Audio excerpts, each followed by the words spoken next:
Good morning students, मैं ममता सिंह आप लोग की हिंदी टीचर।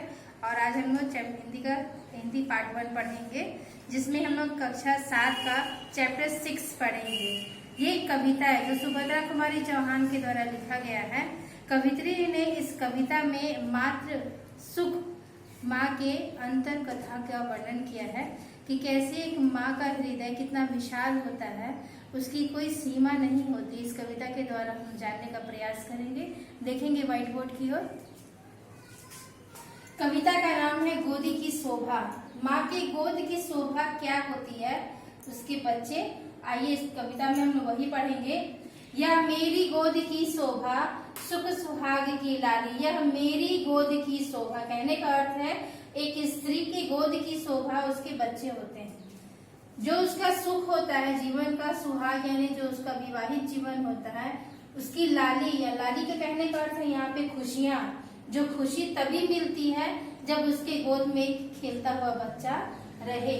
शाही शान यानी एक राजा या एक रानी या भिखारी, एक बहुत शाही परिवार हो या भिखारी ही क्यों ना हो, लेकिन सबकी मनोकामना यही होती है मतवारी कि उसके गोद में एक बच्चा हो। दीप शिखा है अंधकार की, यानी सारे जीवन का जो दुख होता है, अंधकार होता है, बच्चे होने के बाद उसमें एक ज्योति सा दीप जल जाता है। शिखा यानी ऊंचाई पर ज्योति जल जाता है खुशियों का।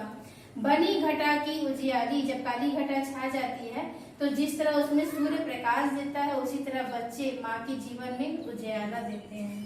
ऊषा है यह कमल भृंग की, जिस तरह कमल के पुष्प पर भौरा उसकी सुंदरता को बढ़ाते हैं। अगर फूल खिला हुआ हो और उसमें भौरे ना आए, तितलियां ना बैठी, तो पुष्प का कोई महत्व ही नहीं। इसी तरह ये जो खुशी है, जैसे उषा यानी सूर्योदय होना, उषा यानी सूर्य होता है, तो जैसे सूर्य उदय होते ही कमल पर भौरे आ जाते हैं और पतझड़ पर हरियाली आ जाती है, वही शोभा होती है एक माँ के गोद में बच्चा आ जाने के बाद।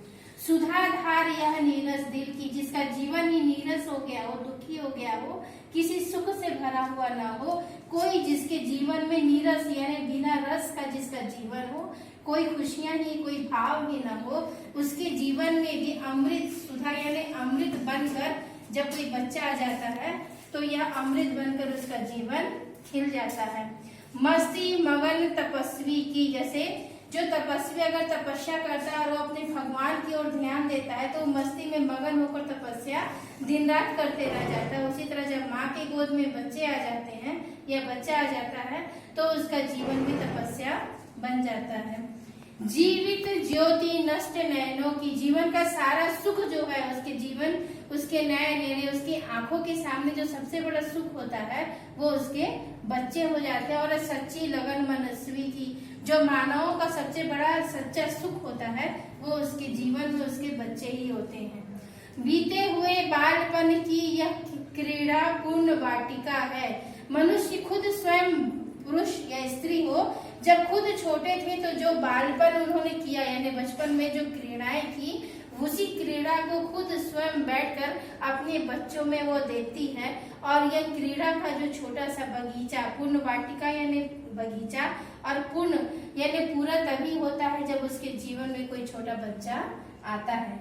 वही मचलना, जिस तरह वो मचल कर खेलते थे वो बच्चे में देखते हैं, वही मचलना, वही किलकिलाकर हंसना, और हंसती हुई जीवन का सारा नाटक वो वहाँ पे प्रदर्शित होने लगता है। यानी अपने बचपन की चीजों को वह अपने बच्चों के बचपन में फिर से देखने लगते हैं। जैसे बच्चा तोतलाकर बोलता है तो माँ भी तो उसके सामने उसी तरह बोलती है। बच्चा घुटनों के बल चलता है तो माँ भी उसके सामने घुटनों के बल ही चलने लगती है।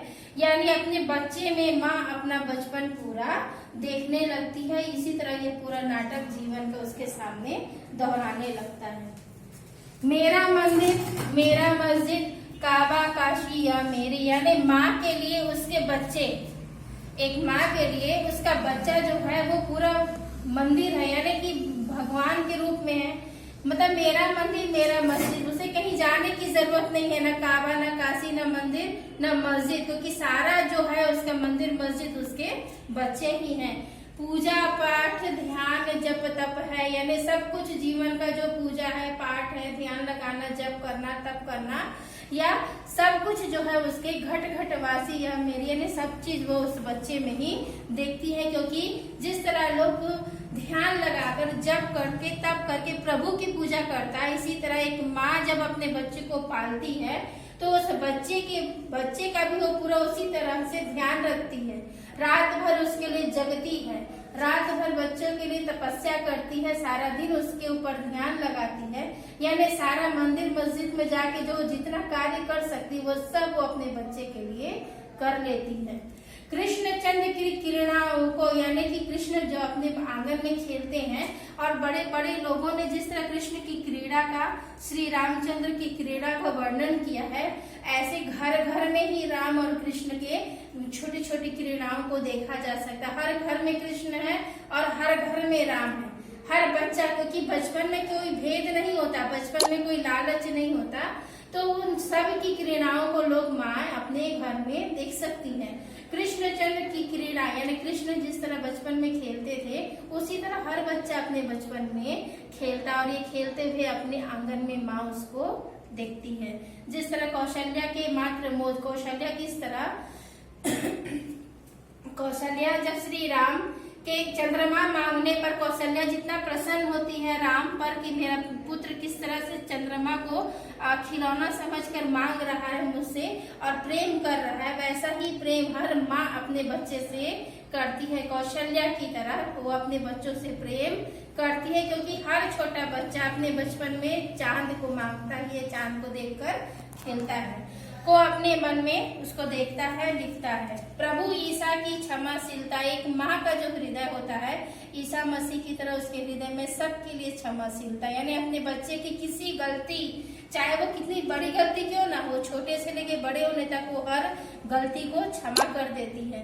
नबी मोहम्मद का विश्वास, बच्चा कितनी भी बड़ी गलती क्यों ना हो फिर भी वो अपने बच्चे पर विश्वास करती है। और हर जीव पर जिसने गौतम बुद्ध ने दया किया उसी तरह माँ अपने हर बच्चों पर एक जैसा दया करती है, और ये सारा गुण है हम अपने माँ अपने बच्चों में देखती है। परिचय पूछ रहे हो मुझसे, एक माँ का मतलब कहना चाहती है कवित्री कि मैं इस कविता को जिस विषय पर लिख रही हूँ उस विषय का अगर परिचय मुझसे पूछ रहे हो तो मैं कैसे इसको बताऊं कि यह वही जान सकता है, इसको माता का दिल है जिसका, यानी कहने का अर्थ है इस कविता को पूर्णतया हृदय रूपी संसार में वही व्यक्ति समझ सकता है जिसके हृदय में माता का दिल यानी माँ के जैसा हृदय जिसके पास हो, वही समझ सकता है कि किस तरह एक माँ अपने बच्चे पर प्यार करती है, क्षमा करती है, विश्वास करती है इत्यादि। सुभद्रा कुमारी चौहान के द्वारा लिखित इस कविता के द्वारा मातृ प्रेम को प्रदर्शित किया गया है। सभी बच्चे इसको पढ़ेंगे, इसके भाव को पूर्णतः समझने का प्रयास करेंगे और इसके पीछे दिए हुए ऑब्जेक्टिव को बनाने का प्रयास करेंगे। Thank you.